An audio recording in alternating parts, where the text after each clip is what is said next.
Lunar eclipse as of 7 hours from now. Lunar eclipse. Are you staying? Starts. No, I'll get up. I'll go to sleep and then I'll get back up. Wait a minute. Starts at like 9:45.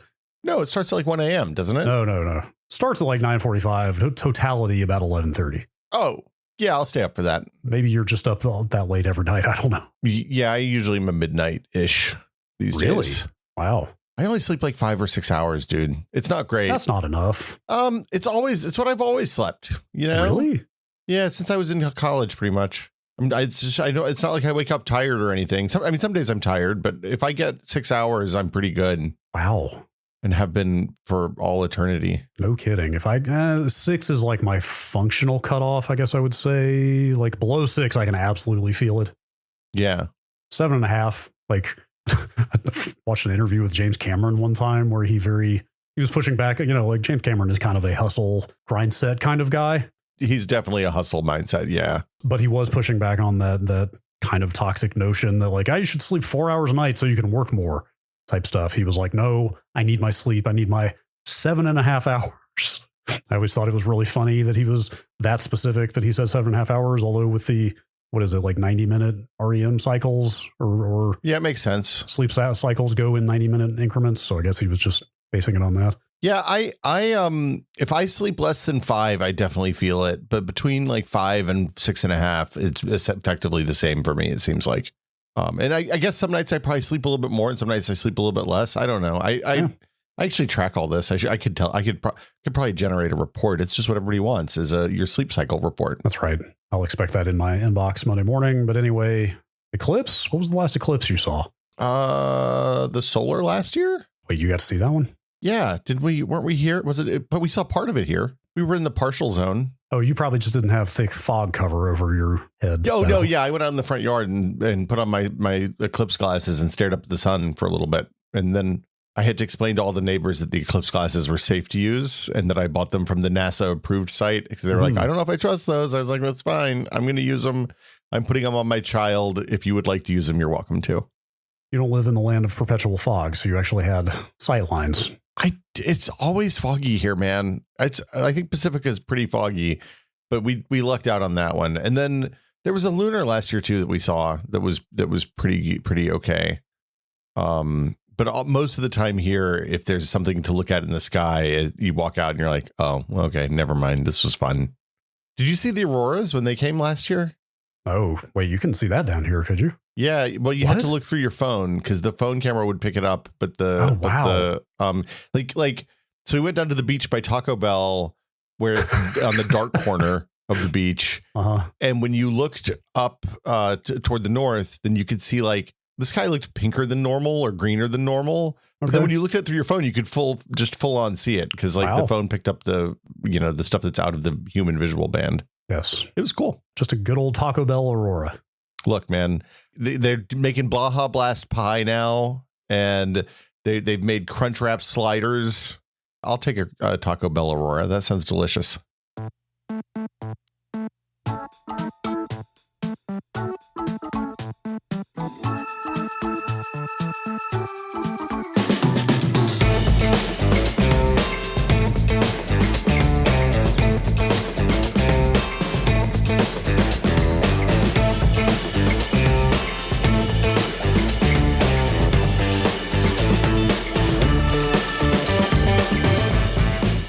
Welcome to Brad and Will Made a Tech Pod. I'm Will.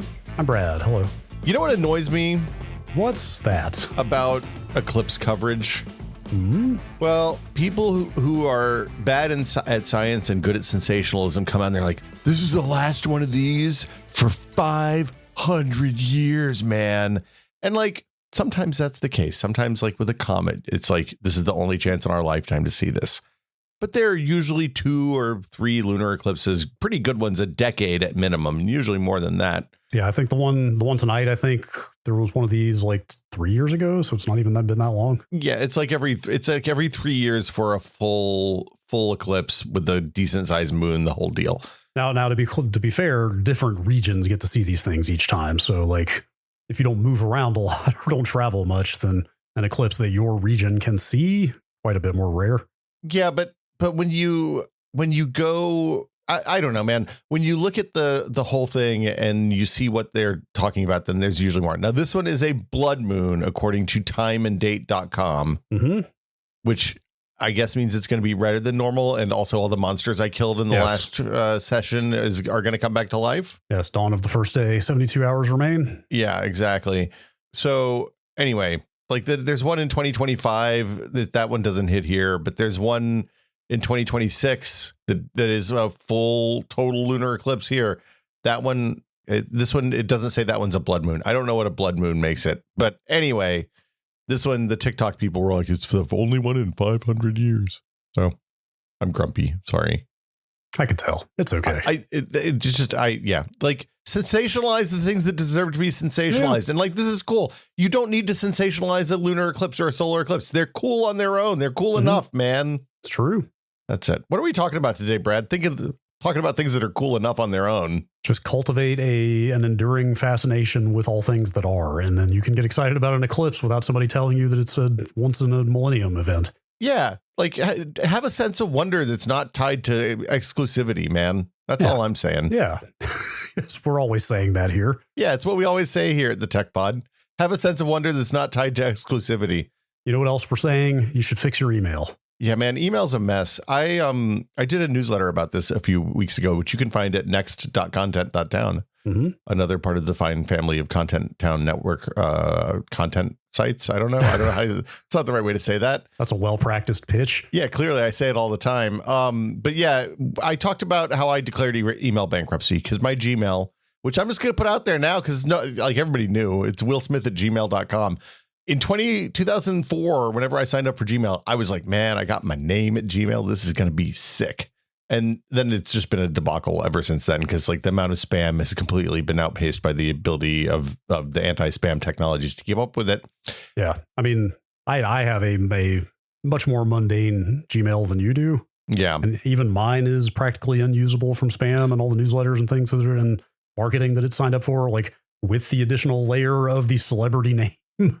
Cannot even imagine how useless that address is. Well, so the impetus for this was that I was talking to a friend, it might have even been you, about this, and they were like, no, your email experience sounds exactly like mine. Because I just assumed mine was bad and it was hopeless because of choices that I had made, not that everybody's having the same thing. But if you have an old email address, especially one that's like a first name, last name, or first initial, last name, or first initial, last name, first name, last initial, you're going to get bombarded with spam. Just because people just fire at the domains, the common email domains. And I wrote this column about declaring email bankruptcy, and people quite liked it. People were enthusiastic about it. So I started a new email, and I looked at Proton, and I've been using Hey for a long time, despite the fact that the guy who runs that company kind of sucks. Mainly because I'd already started paying for it before I realized that he sucked. Sure. And the cost of changing email addresses is very high. I know the feeling. And then I looked at Fastmail, which is shout outs to a friend of the show, I guess, Dave Snyder from the Whiskey Media days was an early proponent of Fastmail, if I remember correctly. And Fastmail is a kind of different, it's kind of an email host for people like us. Okay, go on. I am a people like us. So. You are. Before we start, I talked about some basic strategies for kind of unfucking your email in the newsletter. One of them is don't use first name, last name, first initial, last name, first name, last initial. Prevent the automatic spam problem you just described. I didn't realize that was a thing. I assumed that all the spam I was getting was harvested from, XYZ source that my actual email address had gotten out there. Not that I was speculatively being sent, spam according to like some email address generator. It's probably some of both. Yeah. I would think Shoemaker is probably an uncommon enough last name that you might be okay. But if you have a relatively common, a Smith or a Jones or a Chan or any of the 500 most common last names, you're probably going to get blasted. The other one that I had found to be helpful is to use one email for like personal correspondence, one email address for personal correspondence. That's a secret that you don't use to sign up for any accounts or do anything with. And then the other one, you have at least one more that's your, hey, this is my like Amazon account and my bank and my phone and all that stuff. And then you might even want to tier that one further so that there's a super secure one for the services that can unravel the other services. Yes, so like that's exactly what I do. I have a my Ring 0 email address, my kernel level email address is like, it's basically just government services and finance and health stuff. Yeah. Like it's all just extremely sensitive, private identifying data, like identity theft level data. Mm-hmm. And then I have another email address above that is for like retail services, so like video game console backends and Netflix, like all the services you subscribe to, like retail, Amazon, stuff like that. And then I have the one above that is the one I actually email people from. The one thing I would say is anything that is going to be a recovery address that will be the recovery address for other recovery addresses should be in that Ring 0. So like my Verizon, my cell provider lives in that Ring 0, stuff like that. Sure. But anyway, okay. So Fastmail. Fastmail is rad. I signed up for the demo. They give you a 30-day free demo. And I think I had given them money by about 90 minutes after I started futzing with it. Wow, might be a record. I will say before we get into this too much further, there's a lot of fans on the Discord of Fastmail as well. Yeah, they're smart people. We should have listened to them more. Highly recommended. Yeah. So basically, Fastmail works to integrate all of your email into one place in a way that works better than forwarding email from a bunch of different accounts into one, like Gmail or Hey or whatever other normal email account. If you're doing it the way they recommend, you set it up at a domain level and you have them host, like it's for people who have who own multiple domains that have emails coming in. So like, we have the podcast, the content.town podcast email addresses. I have my newsletter stuff. We have business addresses that are tied to the podcast. And then we all have other, several other things that just linger. Like I have an email address that I've had since like 1993 that I talk to friends from college on sometimes. Wow. I'm not going to make you say what that is now, but I want to know later. It's I don't even want the actual address so much as I just want to know what kind of address you've been able to maintain for 32 years or whatever. Oh, I bought a domain. It was probably 96. I bought a domain in 1996. And you've had it ever since? I've had it ever since. Yeah. Man, that's impressive. Yeah. It's not a very good domain, but it's my domain. I can imagine a lot of the domains you would have been able to get in the mid 90s probably pretty desirable these days. Yeah. I mean, look, it was my vanity license plate from when I was in college. So, anyway, what you do, so you don't have to do this. They can give you just an @fastmail.fm email address if you want, or @fastmail.com. They have a bunch of domains you can choose from. But the reason I like it so much and was so impressed with it is I just pointed it at some domains that I own and said, hey, I want to have this email at this email address. And then they said, okay, you can set up the domain one of two ways. You can either go in and manually configure all the MX records if you're hosting websites and stuff on here. You're talking about DNS, to be clear. Like MX records, DNS entries. Yeah. That's going and editing actual DNS records on your DNS provider. I guess let's take a step back. The way email works is on your DNS records, the things that convert, www.willsmith.com into an IP address that goes to that knows where the web browser is in the mail and all that stuff there's different types of records that get stored in your DNS file. Some of them tell you what to do if a web browser hits you, right? Some of them tell you what to do if your Blue Sky @Proto username is stored there. Some of them are just tell you where to route mail, like where your mail servers inbound and outbound are. And then there's all sorts of other stuff around that now that are like anti-spam technologies. And so you have two ways of setting up a domain with Fastmail. One is that you can just say, hey, host, you handle all my domain records. And then you need to go do your web host and any other stuff you do in their tool, which is easy to use. Or alternately, you can take their MX records and put them in your domain, your normal domain panel, whether it's Hover, GoDaddy, or whatever. And the benefit of doing this is that then they say, like, once you set that up, you can do things like build catch-all addresses so that, Brad at Verizon.bradshoemaker.com takes every email that is sent to Verizon at. Hold on, I gotta open it up because it's confusing how it works. There's like two different ways it works. Now. Oh, this is like a honeypot kind of thing, is what you're talking about. Yeah, so you can do it multiple ways. You can have it catch all the email that's sent to the domain if it's something that you actually want that. I can't imagine why you would ever do that, but it's an option. You can also build like throwaway email addresses automatically with it. So you can set it to, for example, accept mail to anything at user.bradshoemaker.com and deliver that to user plus anything at bradshoemaker.com. So you do anything as the email address and user.thedomain.com to say, hey, it basically lets you make one-off addresses for things that you might want to be able to just kill the address for in the future. Yeah, I get what you're describing conceptually, like visualizing the actual addresses you're talking about and the syntax in them is a little mind-bending, but I think that would make sense if I looked at it. Yeah, and of course you can also, this is all optional. You can just say, hey, only send it to people that there's accounts set up for, that there's users set up for. Right, but what you're talking about is like making a Verizon-specific email address, so all of their stuff goes to that address and does not pollute my main address with whatever marketing offers and nonsense and whoever they sell my address to. Exactly. So yes. and the neat thing about Fastmail is you pay them for a year, right? And you can hook up to like 90 domains or 100 domains or something ridiculous to it. So like I have 6 domains hooked up to this. I have it connected to my multiple Gmail accounts, including like our business one and the podcast Gmail.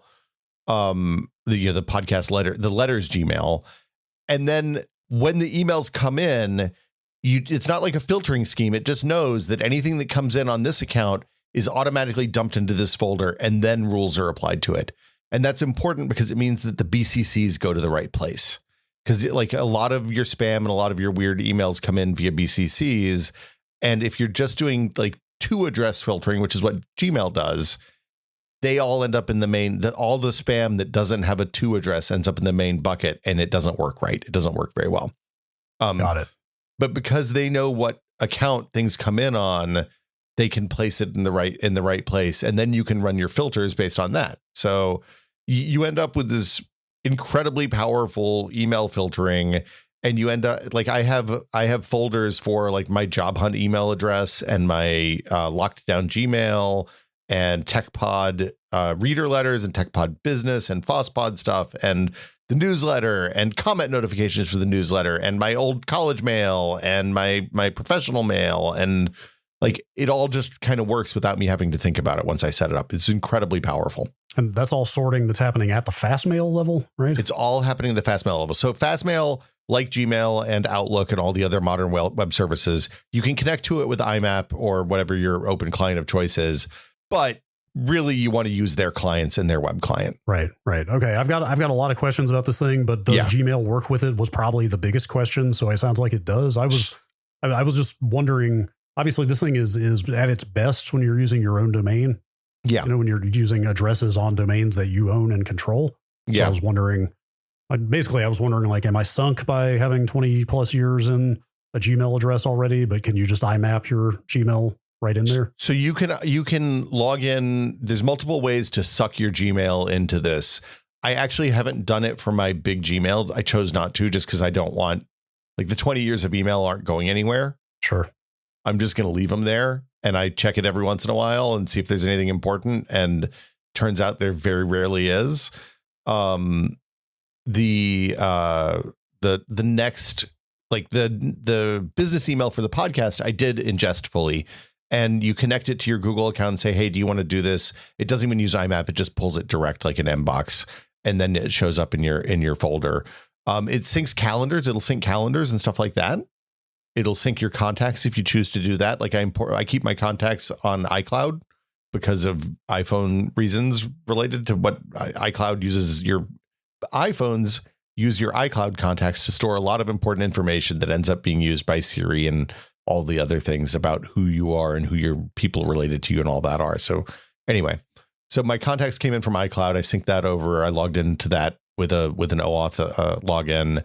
I logged into most of the Gmails that I use with an OAuth login. There's multiple ways to forward Gmail. And you have to be thoughtful about how you do it because you don't want to forward everything in such a way that it bypasses.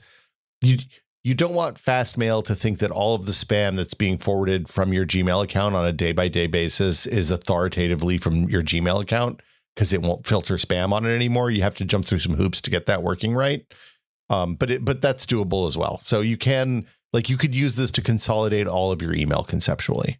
So wait, hang on. How is it doing spam filtering on the Gmail stuff? I had to, if you are doing that, if you want to do fast mail spam filtering on the Gmail stuff, you have to set up the forwards in Gmail a specific way. You have to do it before it's kind of a hassle. It's not worth getting into. I see what you're saying. Like, I would advocate against doing that.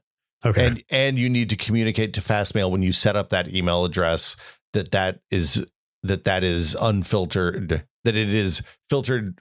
Basically, there's a FAQ on their page that explains how to set everything up, right? Right. Yeah. Email has not gotten any less complicated. No, it's actually way more complicated. So that's one of the other things. I've been a little bit afraid to host email on my own domains because of all the DKIM stuff. And like, there's a ton of anti-spam technologies that have come up in the last 15 years. Is that what DKIM is? I've seen that acronym many times. Yeah, DKIM and SPF and DMARC are a series of technologies that I think were driven primarily by Google and Microsoft and companies that host large amounts of free email and are enormous targets for spam.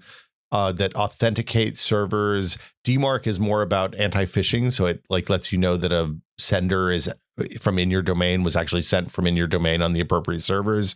But it's just a way of saying at a domain level, hey, this is the server I use. This is the SMTP server I use. These are the certificates for it and all that stuff. Okay, that makes sense. Maybe we should have said this at the top. Like, Fastmail is something you would want to use if you buy a domain and you want your own email address on it. Don't run your own mail server. Do not run your own mail server. Yeah. Fastmail is what you would want to pay for in that scenario. Like, I've never heard even in the wildest self-hosting fantasies from the craziest server jockeys, I have never seen anybody who was like hot to host their own mail server. Like, it's like do not enter here. Fortune 500 companies aren't hosting their own mail servers anymore. That's why they're using Google Apps and Outlook and stuff like that. Yes. Like, it is an enormous pain in the ass.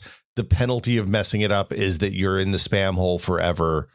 And like, there's no real upside other than you maybe learn how to run a mail server. So just so we don't bury the lead, this is the type of solution you would want if you had your own domain.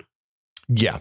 It's the easiest way to do that, just to be clear. Yes. And unlike, say, Google, which is $6 per account per domain, this you can pay one flat annual fee and get access to as up to 180 or 100 domains or something like that, more than you're going to need. Kind of hard to imagine unless you're a large organization even making use of that many. But yeah, and just in case it's not clear, the upside of doing this is if you register a domain and make sure you keep auto renew turned on or whatever, just make sure you keep paying to renew that domain every year.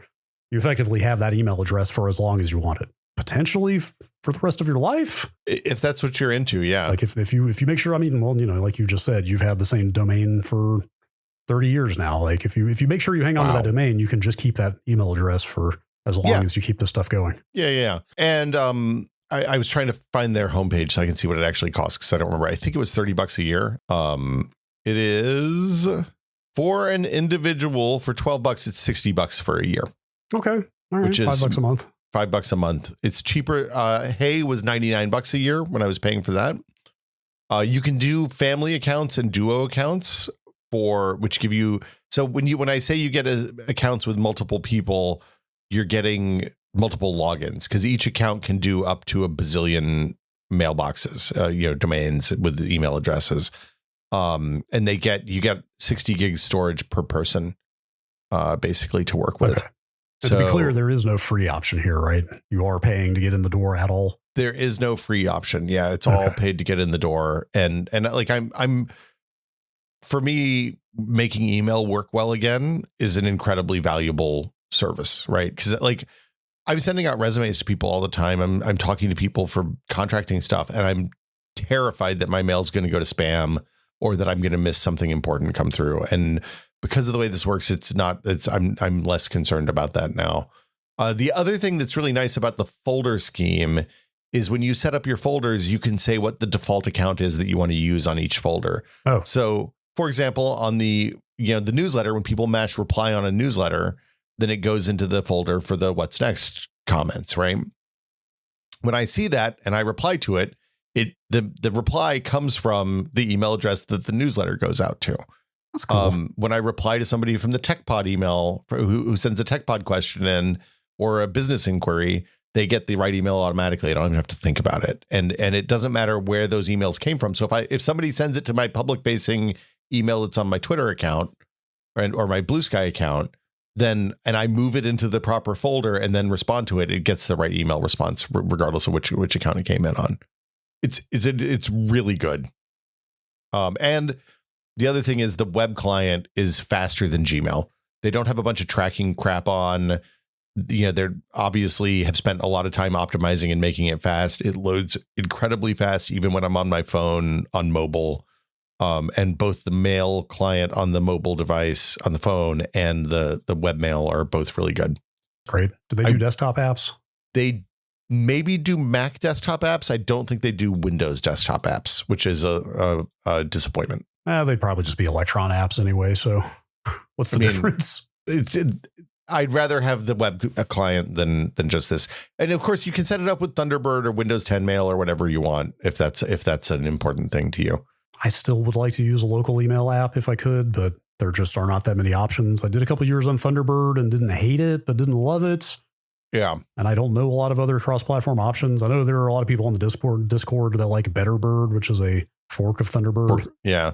But I don't know a lot of other third-party standalone email clients these days. Every time I go looking for them, it's like on the best of list, it'll be like, this is the best one for AI-assisted writing support and stuff. And I'm like, nope, that's not what I'm looking for in an email client. I'm not. No, thank you. I'm good. It has dark theme. That's worth mentioning. Everybody always asks about dark theme. There's a bunch of themes available. I downloaded my Gmail archive as an Mbox file that I can open up in Thunderbird, which was like, that's my, hey, here's how I'm going to access the old email, I think. Wait, Google just lets you do that? Yeah, takeout.google.com. Fitz was responsible for Google Takeout when he was at Google. Yeah, I knew about Google Takeout. I didn't know that worked for Gmail, though. It's part of it. Yeah, the whole point of Takeout is you can take any individual component of your Google data off. Okay.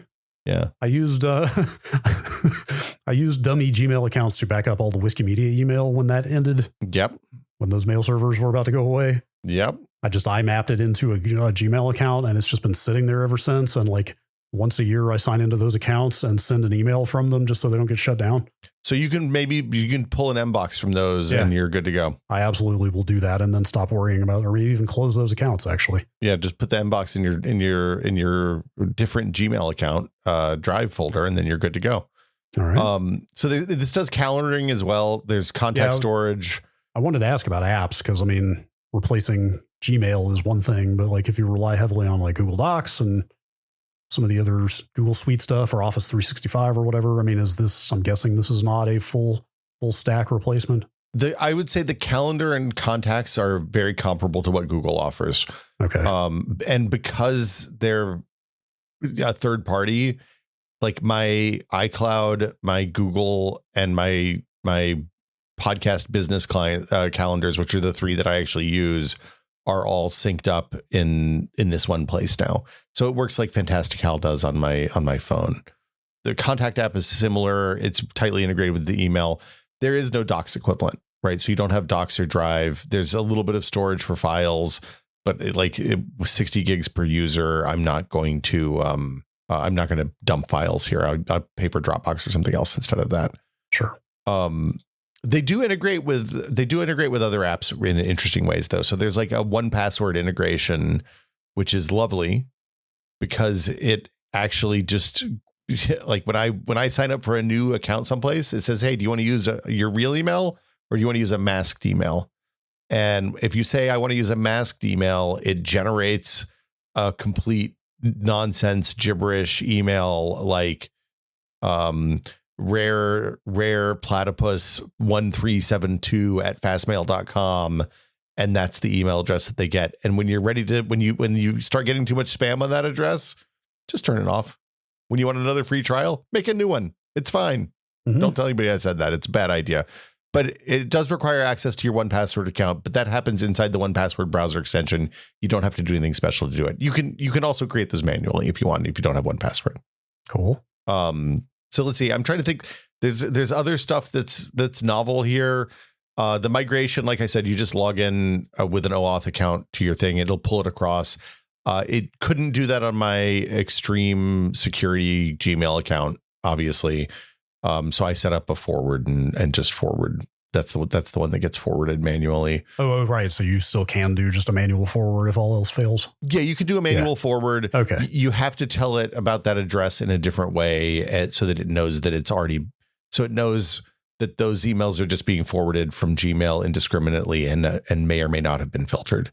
So dumb question here, but I mean, are we talking about a literal forward, as in like FWD is prepended to the subject line, or is this like more transparent than that? I don't get a lot of email to that account, so let me see what's in here. It doesn't have an FWD. It's just like a pass-through forward from the server side. Got it. So you set that up in Gmail. You go it looks like an original email is what you're saying. It looks like an original email. Okay. It's sent to your Gmail address. It shows up in this inbox as as if it was sent to your Gmail. Do you know if are there integrations for other major services like Office and Proton and stuff like that, or? They have a lot of on their sign up page. They have a lot of info about migrating from other services, including Hey and Gmail and Outlook and Yahoo and Proton. The integrations vary based on the service, is my understanding. Okay. I only really use Gmail and Hey, so I didn't try the Proton and Outlook and Yahoo integrations. I forgot Yahoo does still do email, don't they? Yahoo is an enormous email provider still. Yeah, which is shocking to me because people standardize on an email address and they don't want to change. Yeah, I used to have Will Smith at Yahoo too, but I forgot the password for it about 30 years ago, and I'm sure that's a disaster now. So sure, can you still get an MSN.com address? I don't think so anymore. I think they got rid of all those within the Hotmail. I don't think you can get Hotmail anymore. Maybe not. So there's other services that do this, that work in similar ways. We talked about Hey a little bit.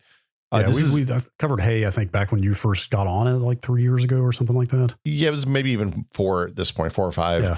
But it's basically a allow list email. So you say, hey, I only want to allow you get a queue every morning when you log in. That's here's all the emails that came in that we don't know who they're from. And it only lets emails from addresses you've given the thumbs up to pass their filter. It's fine. It's kind of expensive. $100 a year when compared to fast mail seems pretty expensive. For less? Like, I mean, you tell me, but it kind of sounds like maybe it's less fully featured. It's less for me and more for somebody who has normal email requirements, I would say. Like the ability to do, because I have newsletter and tech pod and consulting business and job hunt and 15 other things that all have their own email addresses.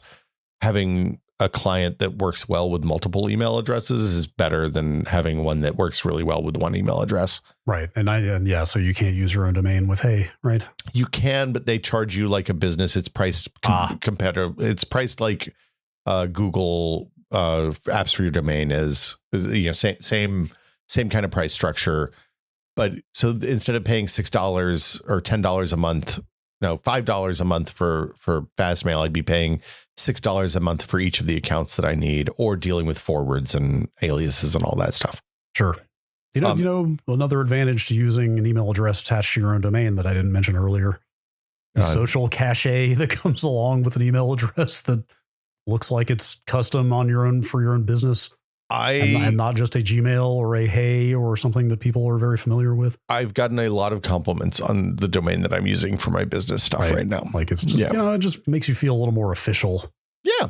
When you're trying to look official. It's, you got a brand, you might as well lean into it. Yeah. They do anti-spam on Hey, and it has calendar as well now too. So that was one of the big failings of it originally is that they didn't if you were forwarding from Gmail and you got a calendar invite, you had to go back to Gmail to accept the calendar invite because it would fail in novel and exciting ways if you tried to click on it in Hey. Yeah. That's fixed now. Yes. As you mentioned earlier, though, it's probably worth reiterating here that David Heinemeier Hansen sucks. seems to have gone in a profoundly anti-woke direction in the last few weeks. Oh, no, he's been like this for like 2 years now. Maybe way longer. To be clear, I've never followed that guy, but he would, as my Twitter algorithm would get more programming heavy here and there, he would show up some. And I didn't see much of what he had to say. It was mostly about racing cars or something, or Ruby on Rails, which he is the maintainer of. But yes, lately things have taken a turn. So this is the company that made Basecamp, which was one of the first groupware apps. And like we used Basecamp at Maximum PC for our website planning and website organization stuff and passing files back and forth to each other and everything. It was an incredibly powerful tool. And it's a real bummer that he turned out to be kind of a shitbag. Yeah. So anyway, many such cases in tech. He did one. He did one of the numbers a few years ago where he's like, well, here's how this is the official policy. We're not talking about politics anymore. This was during the end of the Trump days, I believe. We're not talking about tech anymore. We're not talking about politics anymore in our private Slack. Oh, right. Stuff. I remember that. And anybody who doesn't like this can get the fuck out. And then like 3/4 of the company quit the next day. I remember the blow up about that. Yes. Yeah. So, and you know, anyway, I was already using Hey at that point and had already switched all my important shit over to a new address. Well, hey, seems like he's changed his stance on talking about politics. Yeah. Yeah. I mean, that's good, at least. Yes. What about Proton, Brad? You've been a Proton user for a bit, right? Yeah, I'm not like a power user. I'm definitely not using like heavy paid features or anything like that, but I do use it for just kind of random email addresses here and there. Your anime mailing lists and such. Yes, that's well, look, I didn't want to get into it, but fine. Gundam user 69 at protonmail.com. Look, we're moving on now. Okay. No, I mean, I had been using Gmail for pushing 20 years at some point and was just like, I should probably have another address or two that are not on a Google service. Yeah. What if something happens to Google? What if they shut down? Yep. Or what if Gmail just shitifies further? Yeah. I mean, that's the real problem, actually, is that the spam, it's not getting better. And I jumped through the hoops of turning off all the Gemini AI features on the Nextlander Google workspace account. It's an enormous pain in the ass, isn't it? It took like 30 minutes. Yeah. It took like 30 minutes because I had to go through all of the automated support that would finally let me talk to a real person, because you can't do it from a switch. You have to talk to a person to turn it off. Oh yeah. It's not in the controls for all the Gemini stuff. To be clear, you can turn off like some of the user-facing Gemini stuff, but not the deep stuff that crawls the stuff in your account and whatever. Like the controls for that literally are not exposed in the Google admin panel. You have to escalate in customer service to a human being and ask them to turn on the controls for that stuff so you can disable it. That sucks. So if you want to talk about reasons to maybe have a backup email or two that aren't on Google. I didn't know that. That really is a bummer. Yeah, I've had a couple of Proton addresses that I use for this and that for a couple of years now. Their big claim to fame is that their email is encrypted with a couple of asterisks. But it's only encrypted on their servers, right? Yeah, yes, that's what I mean. Those are the asterisks because it's not built into email. And I kind of would think somebody would have come along and solved this in a standards-based institutional way at some point in the last 40 years. Well, I mean, there are standards for it, but it's just nobody bothers because it's a pain in the ass. Well, maybe that's the case. I don't know if maybe there are actual protocol level encryption options for email. I'm not sure. But this, like probably most solutions that are actually in use these days, is one that they rolled themselves. So yes, the email is encrypted on their servers, meaning that even they supposedly can't read it. Yeah. I take them at their word on that. But do you have to back up keys? No, you don't touch any of that stuff. It's just tied to your account. The other place that is encrypted is it is end-to-end encrypted if you send from a Proton address to another Proton address. I mean, that's kind of interesting. Yeah, that is something, then it is encrypted in flight, let's say, as the email is transferring. An interesting place that I've actually seen that used in practice is I listen to a fair number of the Cool Zone Media podcasts. I don't know if you're familiar with them. It's Robert Evans. Oh, yeah. Behind the Bastards. Yeah. They employ a number of reporters working in, human rights and stuff like that now. And they actually posted a Proton mail address saying like, hey, if you've got tips for us in these fairly fraught domains that we report on, if you work in sensitive areas and want to provide tips to us, send us email from another Proton address and it will be encrypted all the way here. So I guess there are some practical uses for that sort of thing. So Fastmail explicitly says, hey, we don't do end-to-end encryption because it means that we can't do things like full fast text search for your email and stuff like that. Interesting. Do you get search on your email on Proton? Yeah. You do. Okay. Yeah. I don't know. But I don't know. Maybe it's working in client or something, because I assume it would have to. I don't know if the decryption is happening on their server. I mean, like, on their end, or if they are serving it to you and it's getting decrypted locally. I really have no idea. Do you have a desktop client for Proton, or do you use a web client? I just use the web client. I'm not sure if they make a desktop one. I would assume they do. Now that you mentioned it, actually, I've never bothered to jump through these hoops, but it is a little more complicated to ingest Proton inboxes into things like Thunderbird, third-party clients. Yeah. Like, there are ways to do it, but you have to use some kind of like decryption bridge or something. There's some like bridge intermediary thing you have to set up to get the email to decrypt and deliver into your email client. So maybe that suggests the decryption is happening in the web client locally. I'm not sure. Interesting. Yeah. Anyway.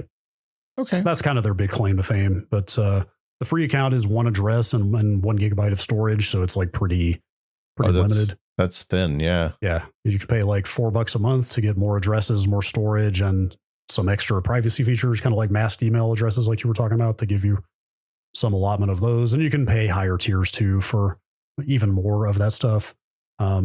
They've started introducing more of like a Google Suites, Google Workspace kind of app assortment. Like they've got Docs and Calendar and some of the basics there now. Okay. As well, that you get for the higher paid tiers. They also offer a VPN for what that's worth. I think Calendar you almost have to have with an email client now, just because of how invitations work and how fraught it is to get them from one ecosystem into another. Yeah. But Docs is good. That's cool. Yes.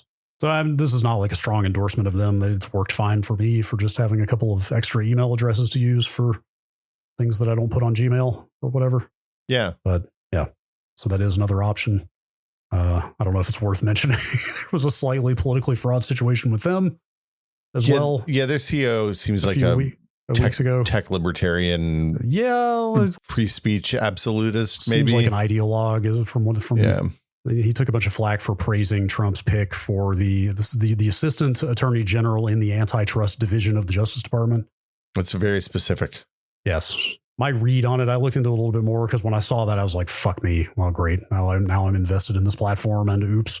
It seems like I said, he seems like a sort of privacy and antitrust zealot, and seemed to think that the pick would be good in that on those very specific grounds, just in that context. But I looked into his background. Like, he was a big fan of Lena Khan in the last administration and criticized Ajit Pai and the one before that over net neutrality. So like I said, it seems like he very much is just a single issue kind of guy. I don't know. It's tough to say these days, but if that's a concern for you, there is that. And I'm not, we're not here to endorse any of these services necessarily. This is just kind of our experience with what we have used. Oh, I was going to give a fast mail code like here. Let me hit you. Yeah. Look, Fastmail is a product so good that if they asked to sponsor the podcast, I would probably say yes. Sure. I get it. How's that? I've had such experiences, like I talk about my ISP here and there because I've had such consistently good experiences in a domain where bad experiences are the norm. I wouldn't know about that, Brad. Sorry. But it's just, it's weird. So you offer a decent product and treat your customers respectfully for a fair price. They want to advocate for you or advertise for you for free. Yeah, right. It turns out make something good and people will use it. Speaking of things that are good, the other options in this space are like Outlook.com, which is bad. Sorry, Microsoft. Yes, I had to use Outlook for 5 months in the brief time that I worked for Red Ventures and was not a fan. Well, so there's two different Outlooks. Outlook.com is what Hotmail became. You can use desktop Outlook to connect to that. The Outlook that you used at Red Ventures is probably their corporate groupware type thing. That was Office 365. Which also sucks. That makes the web version of Outlook.com look really good. Yeah. Wait. It was not a fun time. Yeah, no, it's bad. There's other stuff. I mean, Yahoo Mail still exists if you care about that. There's not a lot of stuff that lets you aggregate a bunch of addresses under one roof. That's the interesting thing. There's a lot of you can hook Mail Thunderbird or Mail.app on Macs or iPhones even to multiple addresses, and it handles them in a reasonably elegant way. Yeah, honestly, shout out to Apple because I use Mail in macOS and on iOS, and still perfectly adequate. Like I pull multiple addresses into those clients, and it's like the one OS level built-in mail client that's still totally fine. Yeah, the one that built into Windows, they killed the Windows Mail one, and now it's just like a stripped down version of Outlook, I think. Yeah. Yes, I tried to launch Windows Mail earlier, and it was like, hey, this has been, they didn't use the word deprecated, but it was something like that. You know, it was literally just a link to go install Outlook. And instead I X'd out of that and will never open it again. And when you look at like what's up with Thunderbird, it's been in a weird space for a long time, right? Yeah, like I said, it worked. It was a little clunky, as old legacy open source projects like that often are. They've done a big UI revamp since I stopped using it a couple years ago. Okay. So that might be worth looking at. I might give Thunderbird another look, actually. I'm not sure. I think it got spun out of Mozilla a few years ago, and it's its own thing now, right? Thunderbird is absolutely part of that Mozilla Firefox legacy in some way, although I'm not exactly sure what the lineage is.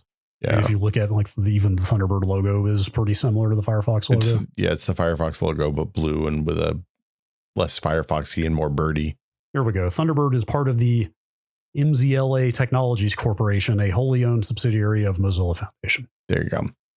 And they're on the 128th version of that now, apparently. I didn't realize that. And when I downloaded, when I went to go download it, I got a Cloudflare error. So look, everything's going great. It's in Rust now, Brad. Wait, they're integrating Rust. Yeah. Are they rewriting it in Rust, or are they just starting to write part of it in Rust? It seems like they're writing part of it in Rust. Okay. Very different. What happened to version numbers? We stopped doing major versions and minor versions and just started iterating based on number, because then bigger number, better. Who started this version number arms race? Was it Chrome? It was Chrome, wasn't it? Chrome. For a long time, you couldn't tell. It was really hard to know what version of Chrome you had, because they updated it silently in the background all the time. Yeah. And then Firefox followed, and now everything just does that, because because it turns out if you don't automatically update for people, most people will never update, and most people don't give a shit. And also nobody writes good patch notes anymore. So it's like a triple whammy of people not caring about the thing that they're doing, but doing it anyway.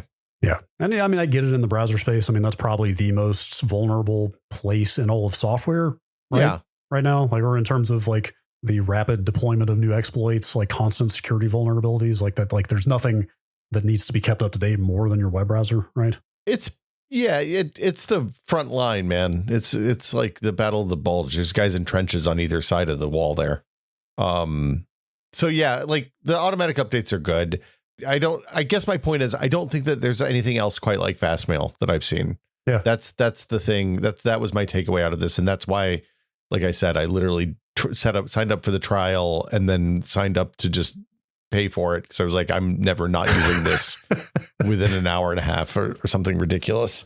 Yeah, I think they've been around for quite a while, right? So there's probably not a lot of concern about them going away. But then again, that is again the beauty of owning your domain. If they did somehow implode, you could just port that somewhere else. I'll just start my own, just open up my own mail server, host it here in the house. That'll be great. It'll be fine. Mm-hmm. I'm sure that AT&T will love that. Yeah, they've been around since like the mid 2000s. Is my recollection. I think 2005 or something. I think they're Australian, but I'm not 100% on that. Here we go. Our company, they've been around leading independent mail service since 1999. Oh, wow. And they're in Melbourne. Got that good 90s internet legacy. Yeah. Some of these people look like they've been there. This guy, the abuse person looks like he's been there since 1999. He looks like the person that's been hanging out in the back of the server room for a really long time. Man, I know I talked a lot about the electronics flea market on this week's Next Land of Ramblecast, but can I talk about... I want to talk about the flea market. It was really good this week. Can we talk about that Unix sysadmin? Did you talk to him? No. Speaking of people who administrated email servers in the 90s. Oh, is this the guy you were talking about, that DC Alpha machine? Yes. The guy that he had a DEC Alpha workstation. Yeah. Or actually, he said it was really more of a server. He had a SparkStation tower there as well, UltraSpark 3. Yeah. But he had like good long Unix sysadmin hair. Yep. And basically said he was from the Boston area. He had dropped out of like the KPI. Is that one of the schools there? Sure. It was not RPI. It was the other one. I don't know. RPI is in Rochester. So it's in New York. So anyway, he had worked at ISPs in the 90s running email servers on such Unix machines as a DEC Alpha. And he had some great stories. I saw the two versions of Unix sitting on top of that machine, the compact Unix and the other one. And I asked him if that machine would run Windows NT4 just to see what the reaction was. He didn't seem super excited about. He was not enthusiastic about it. About running NT on that machine. No, those machines ran hot for back at that time. That was when like we had dual Pentium 133 servers in the Department of Biology. And those things they might have had a little bit of a heat sink, but no fan. And that DEC machine had like a chute that was all heat sink all down the side with fans on either end. It was like a wind tunnel. It was amazing. Yep. Good stuff. There was good stuff this week at the flea market this month. It was a good time. The last thing I'll say about him, he had very strong opinions about the vastly superior floating point performance of the alphas to the Pentiums at the time. And you dug up a 30-year-old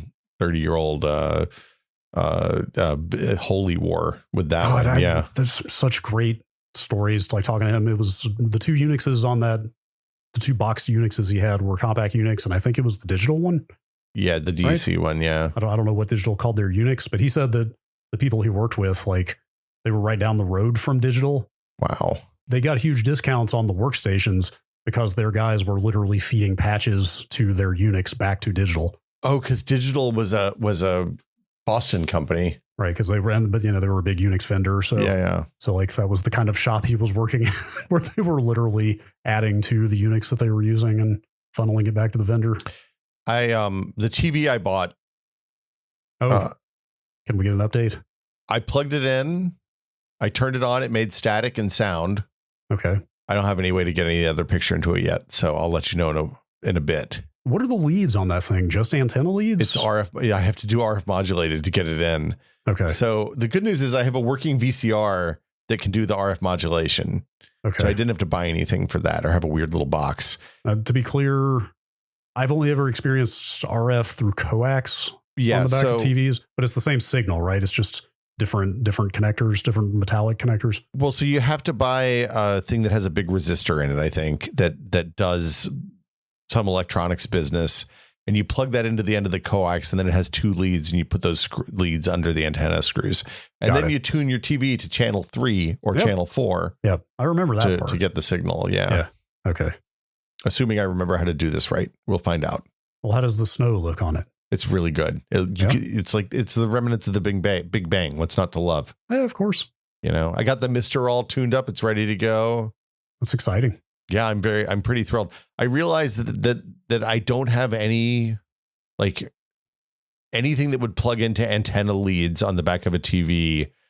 I don't have data. I don't have anything that works from that era, because I all of the cables that I've ever had as a functioning human that wasn't a child living in his parents' house are RCA or newer. So it's a disappointment. I posted a picture of that wafer carrier that we saw. There were a couple of, I think, 200 mil wafer carriers that were just on the ground there in the shit I stole from work, but haven't 20 years ago and haven't unloaded yet section of the flea market. Which, to be clear, is like 60% of the flea market. 90% probably. Yeah. Yes. I posted pictures of that, and then people kept sending me pictures of like different solutions for carrying those caddies around fabs, because it's like they're like packetized transit systems for wafers in different levels of completion. So they go into one machine, and then they get loaded in one of these caddies, and they go up on a conveyor belt, and the conveyor belt has like shunts and different places to put stuff. And then it drops it off at the machine, and the machine grabs it and does stuff to the wafers, and then it puts it back on the conveyor belt and it goes someplace else. And it's like packet switched containers for wafers. Yeah. It's incredible. To be clear, is this all still happening in a clean room, or are we beyond that at this point? So these things, they make these, my understanding, I'm not an expert on this. My understanding is they make these that can go outside of the clean area. But for the most part, this is all inside the clean area. Yeah. Got it. Okay. Yeah. We badly flubbed what that was. I did a little show and tell on the Ramblecast. I showed some photos. Yeah. We thought that might be LP related or something. Oh, no. Did not realize that was for wafers of microprocessors. Yeah. Yeah. So the inside that will be clean. Right. And I can send you videos. Somebody replied to that post. That was the post I had of that on Blue Sky with a video of an IBM, some IBM. I'm trying to find it, what it's called. It's called the IBM Fishkill 300 millimeter fab promo. Oh. If you search for that on YouTube, you'll get it. And it's remarkable because it's just these huge bins full of wafers going around the fab and being carried around by robots. And it's the business. That's correct. I will link that in the show notes. Yeah. The flea market was really good. I was stoked at this one. I was worth getting up for. And it fixed my daylight savings jet lag. So that was nice too. Got this shiny copy of Return to Zork just sitting here now. I don't know what I'll ever do with it, but I've got it. You can go on the shelf next to the Fudge Hog. That's right. I've had the TV, just for people who don't know, I bought the TV that I played Nintendo on as a child. Yeah, a little 13-inch GE with some very nice faux wood paneling. Yeah, wood grain on the sides. It has a real good clicky knob, or 3 real good clicky knobs, I guess. The power knob on that thing I think it may have been a GE. We had like a 19-inch GE growing up, and the knob when you just from off to on, when you turn that, it's a power knob that doubles as a volume knob, right? Yeah, if I remember. That's it. The click when you go from TV off to turning it on and then turning the volume up is unlike anything else. Is an incredible click. So I came home, I brought that home, and I was expecting, I was expecting that Gina would probably be a little pissed at me for buying something stupid, which she was cool about. And I expected the kiddo to have no interest at all in it. And the kiddo was fascinated because she's like, wow. What is that? And I said, it's a TV. Wait. And she said, you mean like that? And she pointed at the big giant flat screen on the wall. I was like, yeah, that's what I played Nintendo on as a kid. And she's like, can you make it work? And I was like, well, not yet. It's going to take, I got to order some specialty parts. But yeah, it was, I plugged it in to see if the tube was any good. And the static came up and the noise came out, and the knob clicks are delightful. Yep. I clicked it a couple times myself. It was like coming home. So was that maybe the actual first time she had ever seen a CRT? She's seen arcade games. Okay. So she's seen, we've gone to a bunch of classic arcades that have real CRTs, but it's the first time it's definitely the first time she's had a TV that you can turn a volume knob to click it on. And I had to stop her from turning it on and off 50 times because she's like, this is such a good click. I was like, if you're going to do that, I'm going to unplug it, please. This is old. This is 50 years old. So yep. Anyway, I guess that's as good a place as any to wrap it up for this week. But yeah, if you have questions about Fast Mail, hit me in the Discord, or you can check the newsletter about it. There's comments underneath that, and they will explain. There's a lot of people talking about it. I'm going to take a good look at that, because I've got way too many. I'm trying to sit here and count in my head how many different email addresses I actually use for one thing or another. And it's a lot across multiple hosts, multiple companies, as in companies I co-own, personal email addresses, personal for record keeping, personal for personal. Consolidating email is a pressing concern for a lot of people, I think, at this point. So I may have to look at Fast Mail. It's a real problem. And it's, I didn't realize it until I started looking for jobs last year, and I was like, God, my email's a mess. I got to figure this out. And then I took me a while to get to it. But it's nice. It's nice to have it all come in and have the spam filtering. Their spam filtering is really good. They have the unsubscribe thing where if you have a mailing list that you've signed up for, somebody signed you up for, you can just right click on it and go to unsubscribe, and it'll do the auto unsubscribe for you. And if it shows up again, it'll say, hey, you unsubscribed from this. You want to report spam on them? And then you're like, yeah, report spam on them. Get them out of here. But you know what we'll never do is report spam on your emails. If you want to send us email, you can send it to techbot@content.town. We do questions at the end of the month. And this is also the part of the show where I remind everybody that this is a listener-supported show. We wouldn't be here without the support of you, our incredibly generous listeners. Very, very true. If you want to find out how you can support the show and what you get, you can go to patreon.com/techbot, where for $5 a month, you get access to the fabulous TechPod Discord, which is full of delightful nerds and wonderful human beings who talk about stuff like Fast Mail and old CRTs and what the best update script is to run on your Mister and probably, I don't know yet, but probably why my PSX cores on the Mister aren't working right when I try to play Ape Escape. What's going on? It's just black screen. I have a BIOS in there. Oh, you do have the BIOS? Yeah. Well, I mean, I ran update all, and there's a BIOS in there now. That was my first guess. So beyond that, I'm not sure. Yeah, I'll figure it out. I mean, look, these are tractable problems, but sometimes it's nice to have somebody in your corner, and the TechPod Discord has that. That's right. If you, again, it's patreon.com/TechPod. You also get access to the Patreon exclusive episode where I think at some point we're probably going to talk about making Misters work with CRTs. Yeah, that might be a real episode because I don't want to jinx it or jump the gun, but I may. You got a source? I may also have a lead on a smaller CRT in the near future. So, well, I realized I have this TV now. I still have my 19-inch CRT that I had when I was in college. Like that's in my storage unit. Oh, really? It's just been aging out there. Yeah. It's just that much better now. Yeah, it's gonna be so good. And then let's see, I had a 36-inch Panasonic CRT, which realistically, I can't imagine any of those have survived because that thing weighed like 300 pounds and it was a disaster. Wait, is it still in your possession? No, when we moved to California, I didn't want to have to carry it up the stairs into the apartment that we lived in.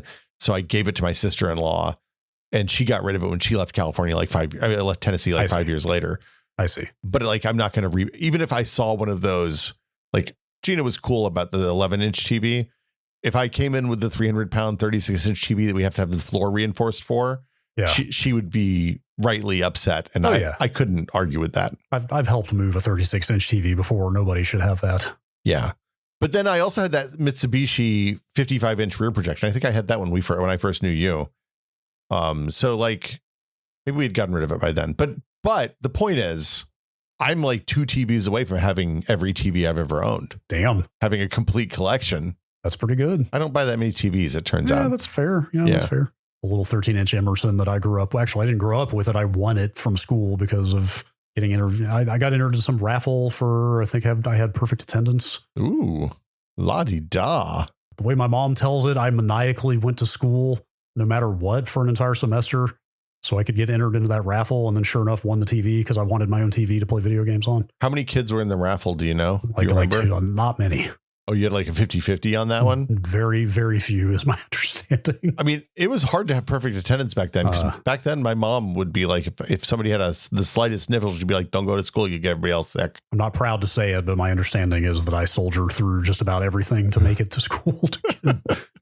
Also, I think there was a choice. I think if you won the raffle, there was a choice of a couple things. And so I chose the TV. You didn't take the elephant? It was a crappy little 13-inch Emerson, but it was finally my own TV to play video games on. Look, I respect that. I would never have been allowed to have a TV of my own. The TVs were always in communal areas when I was a child. Yeah. Yep. And anyway, once if and when we both have CRTs that we mess with, we should get into that. That's a whole rabbit hole. I've been looking into it a little bit. Like the Mister, you can only get VGA out of, and converting from VGA to, for example, components or S-video, not as simple as you might think. Well, alternately, you can buy a new I/O hat for the Mister. Well, even there, I mean, that's better. So that's then better. Because I have it has the Sega 10-pin DIN. Yes, which, as I recall, was a C tier port. If I think is where we ended up, maybe D. Sure. The I/O board does make it easier than if you use the direct video with the VGA adapter, but it's still, depending on what you're going into, there's still some converting you have to do. Yeah, and I'm sure I'm going to have to set up alternate configurations for the Mister and all that. So anyway, that's a project for another day, though. As always, when we get to the end of the show, we thank our producer tier patrons. So thanks to our executive producers, including Jason Lee, Andrew Slosky, Jordan Lippett, Bunny Fiend, Twinkle Twinkie, David Allen, James Kamek, and Pantheon makers of the HS3 high-speed 3D printer. Thank you all so much. Yeah, thank you. And I guess that'll do it for us this week, Brad. Yes, it will. Sorry if my voice has sounded a little off. I'm just having a bad voice day. You sound good. You sound raspy. Once you got going, you sounded fine. Yeah, okay. You just had to work the crud out, you know? Yeah, it's a constant struggle. We will be back next week with another edition of the Tech Pod. See you all next time. And as always, please consider the environment before printing this podcast.